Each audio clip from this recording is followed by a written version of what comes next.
Hey mamas, welcome back to another love note of encouragement. My name is Claire and I am excited to be here with you all via the internet. And these love notes are my way of putting out a little love and encouragement in these chaotic, confusing times. And today's love note is talking about the funk, because the funk was real around this house this morning.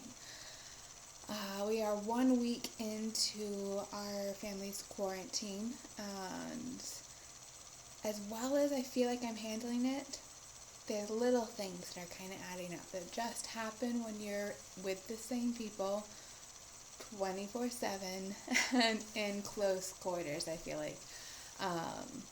Trying to make sure we get outside and get a little breathing space every day, but there's still certain personality tics that when you don't get a break from them kind of start to build up. And so I was feeling it this morning, and I was just feeling and I was really getting pissy about little things that in the grand scheme aren't important, and yet in the moment were really pissing me off.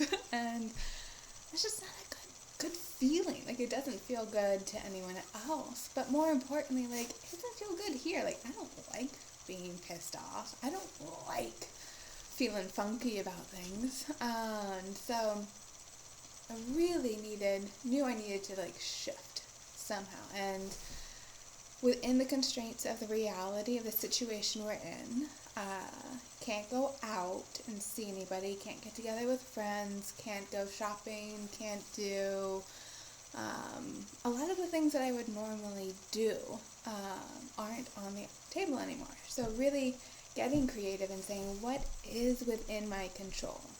And one of the things that is within our control that can be very helpful if we're feeling the funk is exercise.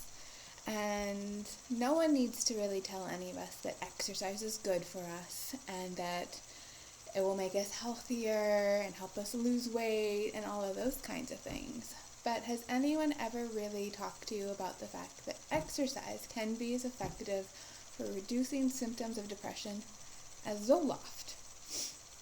I'm not making this up. I didn't just pull that out of a hat from my personal experience, although I find it to be very effective in my life. But it actually comes from Sonja Lyubomirksky's work in her book, The How of Happiness. And in The How of Happiness, she talks about this trial study that she ran, where she brought in clinically depressed individuals and divided them into 3 groups. The first was put into an exercise group, and they had to do 3 45-minute exercise programs each week. Nothing crazy, no Spartan workouts or CrossFit or things like that. It was simply walking, jogging, or swimming for 45 minutes 3 times a week. The second group was prescribed Zoloft, whatever dosage they would normally be prescribed. And the third group was prescribed both Zoloft and the exercise. And these are the results that she got. She says that remarkably, by the end of the 4-month intervention period, all 3 groups had experienced their depressions lift and reported fewer dysfunctional attitudes and increased happiness and self-esteem. Aerobic exercise was just as effective at treating depression as was Zoloft, or as a combination of exercise and Zoloft. Yet exercise is a lot less expensive. It's usually with no side effects apart from soreness.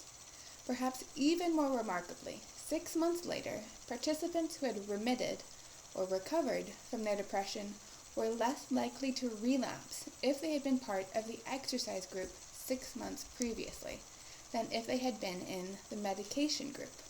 That's just fascinating to me, that just as effective as taking the medication, so many of us that either maybe we aren't currently on medication and don't have access to going to a doctor to get on medication during this period, maybe might be interested in trying out exercise first. And that Sonja finishes off this section by telling us that no one in our society needs to be told that exercise is good for us, like we said before. Whether you are overweight or have a chronic illness, or you're a slim couch potato, you've probably heard or read this dictum countless times throughout your life. But has anyone told you, and indeed guaranteed you, that regular physical activity will make you happier? I swear by it. So that's our love note today. How's your exercise doing? If you're feeling the funk and going a little bit crazy in your house, how about bringing in a little bit more exercise and movement and seeing how that makes you happier? I'll see you guys next time. Bye.